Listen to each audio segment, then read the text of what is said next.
나는 오늘 추미애에 대해서 말하려고 하는데, 추미애에 대해서 내가 여러 번 강의했습니다.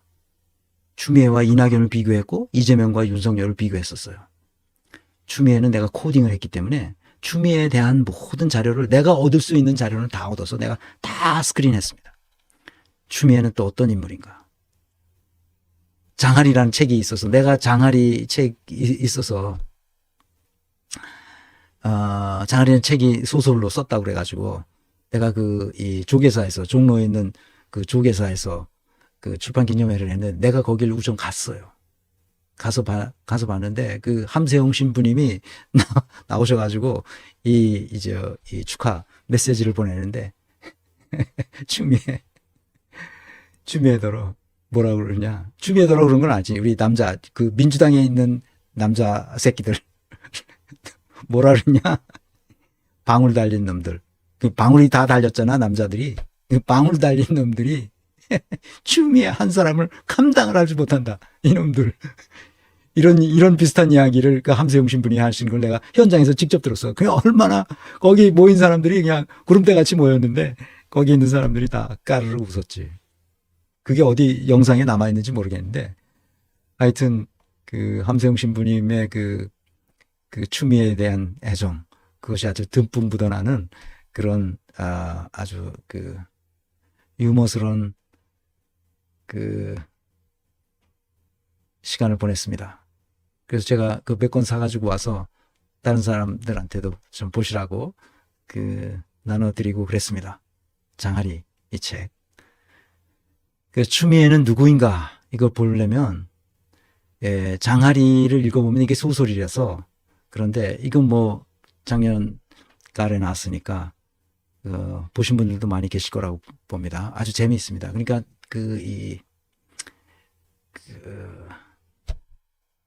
하여튼 보세요. 나는 이거 읽어보고 정말, 그 다음에 2021년에 그 대선 출마하기 전에 누구죠? 김민웅 교수하고 대담하는 추미애의 깃발이라는 책을 봤어요.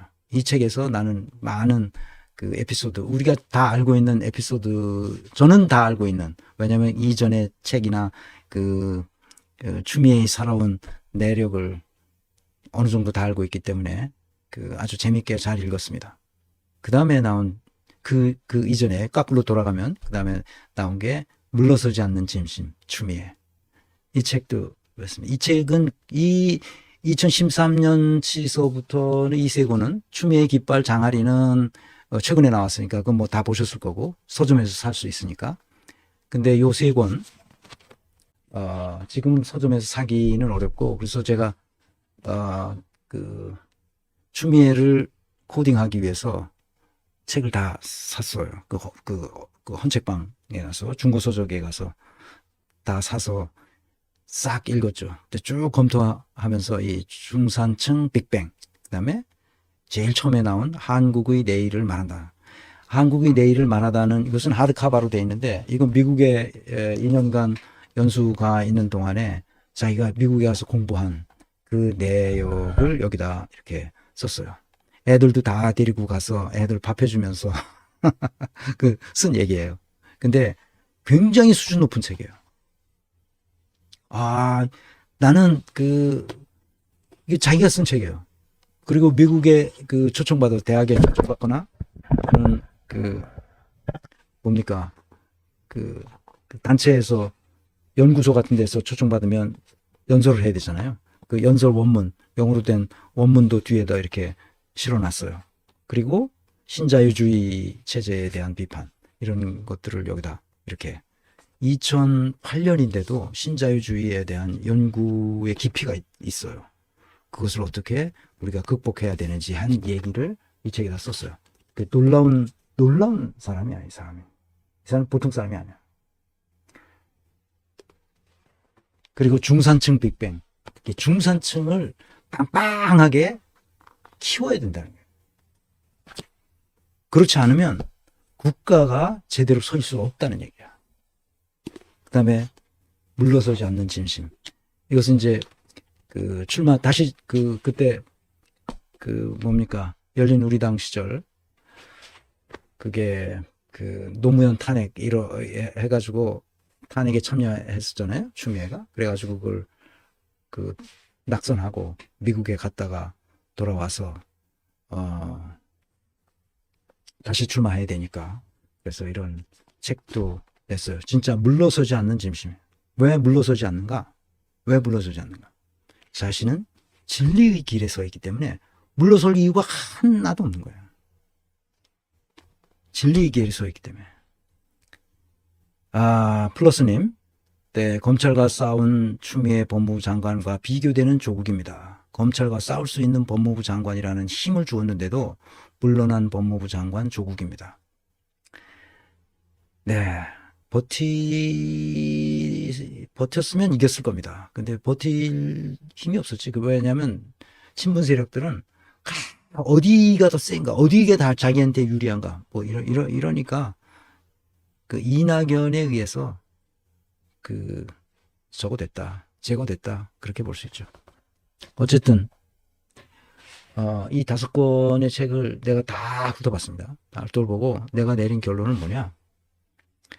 그리고 추미애가 하는 말, 행동, 의사결정, 그리고 법무부 장관에 있다가 저기 쫓겨나는 문재인으로부터 해고당하는, 해임당하는 이 과정을 쭉 지켜보면서 내가 역량 진단을 해야 되겠다 이런 생각을 하게 됐죠. 이제 인재평가 프레임워크를 풀 버전으로 이제 여러분들에게 소개하면 이렇습니다. 말과 행동과 의사결정을 할 때 열정과 책임감과 균형 감각을 가지고 해야 된다. 그래서 이 막스 베버가 얘기한 거면 열정, 책임감, 균형 감각은 그래서 사회적 성취가 일어나야 된다 하는 얘기죠. 그렇게 하려면 자기가 먼저 관점을 가지고 있어야 돼요. 세계관이죠. 나는 어떤 관점으로 이 세계를 보느냐. 전지적 관점으로는 불가능하니까 나의 관점이 있어야 됩니다. 여러분은 어떤 관점으로 이 세계를 해석합니까? 나는 내가 여러 번 얘기했지만 인간의 존엄성 관점에서 세상을 보랍니다. 저렇게 하면 인간이 존엄한 상태가 유지되나? 아니면 인간의 존엄성이 훼손되나? 이게 내 관점이에요. 그래서 구조와 시스템을 봅니다. 그렇게 보려면 반드시 우리가 지금 어디 서 있는지를 알 수 있어야 돼요. 어디 서 있는지 알 수 있으려면 지나간 과거를 볼 수 있어야 돼요. 그래서 그것을 역사의식이라고 말하고 또는 통시적 지평이라고도 말합니다. 그래서 지금 이 시대에 우리가 해야 할 일이 무엇인가? 시대정신, 사이트가이스트라고 말하고도 하고 공시적 지평이라고도 말합니다. 그래서 이런 두 개의 정신이 묶여져서 융합되어서 그래 융합지평이라는 거예요. 지평 융합이 일어나서 그걸 가지고 이 세상을 해석할 수 있어야 됩니다. 그렇게 하라는 것이 바로 내 책 이겁니다. 열정과 책임감, 균형 감각이라는 영양 요소가 16개로 분화되어서 그 16개의 요소들이 말하자면 멘탈 DNA처럼 움직이지, 그러니까 그렇게 한번 타고난 것이기 때문에 달리 바뀌지 않는다는 거예요. 그래서 그 타고난 그것으로 계속 간다는 거죠. 그래서 우리가 그 사람이 한번 했던 과거를 쭉 들여다보면 그 사람이 앞으로 어떨 거리라는 것을 충분히 예상할 수 있다는 거죠.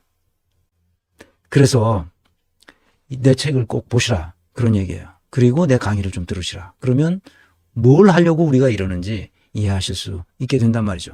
그래서 이런 관점으로 그 지나간 책도 보고 말한 거 어떤 의사결정을 어떤 사건에서 어떻게 했는지를 쭉 보면 당 대표 시절, 국회의원 시절, 또 이 야인 시절, 그 다음에 이 당 대표 시절, 그 다음에 당 대표 시절 말고 법무부 장관 시절 어떻게 당을 이끌었었고 뭐 어떻게 윤석열을 처분하려고 했었는지 이런 과정을 쭉 들여다보면서 성취의측 모형 프레임워크로 보면 정직 성실성이 확고한 사람이다.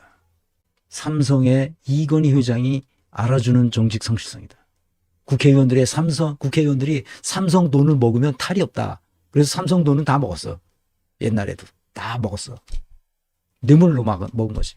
그런데 추미애만 안 먹는 거야. 돌려줘. 그러니까 메모를 써서 삼성 이건희 회장이 메모를 써. 추미애처럼 뇌물 안 먹는 사람한테는 어떻게 하라고. 이건희가 인증을 한 거야. 인증. 이 보통 사람이 아닌 거지. 이게 정직성실하다는 거예요. 정직성실하다는 것은 뭐냐? 그만큼 자기 직무에 또 자기의 삶에 자신이 있다는 거예요. 자신감, self-confidence. 자기 자신에 대한 신뢰가 있는 거예요. 조국은 자기 자신에 대한 신뢰가 없기 때문에 설레발을 치는 거예요. 자기 자신에 대한 신뢰가 있으면 설레발을 칠 수 없어. 있어빌리티를 만들 필요가 없어. 그리고 거짓말을 할 필요가 없어. 아, 내가 그때 이러이러한 이유로 뭘 못했다? 인사검증을 윤석열도 못했고 이낙연도 못했다 내가. 왜 못했느냐? 이러이러한 이유로 내가 못했다고 밝히면 돼. 말을 안 해. 아, 다른 사람들 다 윤석열이 강직한 검사라고 하지 않았습니까? 세상이 다 알고 있는데 그건 세상이고. 너는 네 직무가 그것을 하라고 있는 직무야. 직무 유기했잖아. 직무를 방기하고. 이게 어디서 거짓말을 하려고 그래. 이런 자신감이 있는 사람은 눈앞의 이익에, 목전의 이익에 급급하지 않아요. 그래서 멀리 봐. 멀리. 진리의 길을 걸어가면서 멀리 본다고. 멀리 보는 게 중요합니다. 이 멀리 보는 사람의 특징은 그래서 작은 일에도 깨달음이 있어요. 자기 반성과 자기 성찰이 있는 거죠. 그래서 메타노이아가 아 이러면 안 되는구나 하는 걸 아는 거지.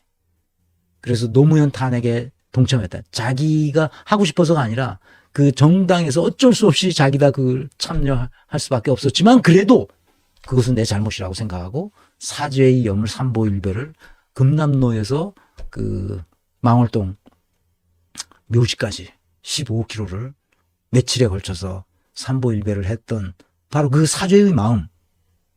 그게 바로 학습한다는 거예요. 깨달음을 얻는다는 거예요. 내가 이러면 안 되는 거였구나 하고 말하는 거죠. 그래서 이런 사람일수록 성취 지향성이 높아요. 물러서지 않잖아. 대통령이 해임하니까 어차피 장관으로서 해임 당하는 거는 어쩔 수 없는 일이지만 그러나 그것이 왜 그렇게 됐는지 무엇이 잘못됐는지 뼈 때리는 인터뷰를 하잖아. 가끔 나와서 송영길처럼 막 길바닥에서 계속 검찰개혁 얘기하는 게 아니야. 무엇이 잘못됐는지 핵심을 찔러서 말하잖아.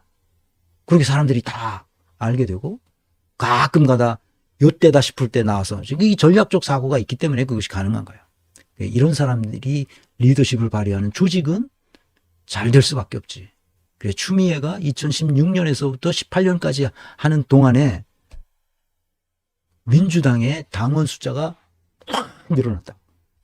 그리고 이낙연이 당 대표하는 동안에 당원 숫자가 쪼그라들었어. 10만 명이나 줄어들었어.